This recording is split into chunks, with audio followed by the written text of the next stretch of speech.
Four held as cops find 8 stolen goats stuffed in car trunk. Ice cream vendor killed in St. Elizabeth crash. Man fatally shot by police in Westmoreland.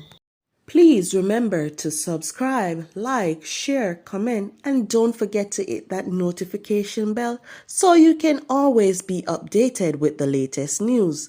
Now for the news in details. 4 men are in custody following the recovery of 8 goats that were stolen on the Carmen Hill Main Road in St. Elizabeth on Sunday, September 24. Reports from the police are that at about 6:30 a.m., a team of officers acting on intelligence intercepted a Toyota Corolla motorcar in the area. The vehicle and its occupants were searched and 8 goats were found in the trunk. The men were unable to account for the animals, hence they were arrested.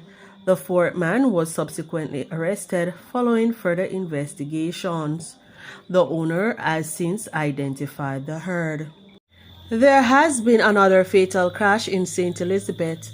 The latest victim is 74-year-old Clifton Witter, an ice cream vendor of Middle Quarters District. He was killed along the Whitehall Main Road sometime after 1 o'clock. It is reported that Mr. Witter was driving his motorcycle along the roadway when he collided with a grey Toyota Oxio motor car.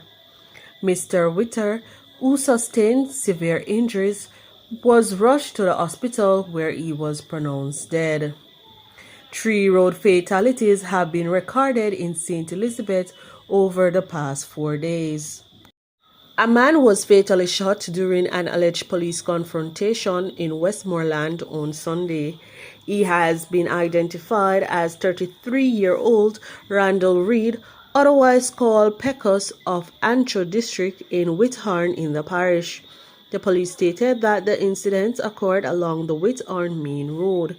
They say a Luger Glock pistol with a magazine containing 8 9mm rounds of ammunition was seized at the scene during the incident.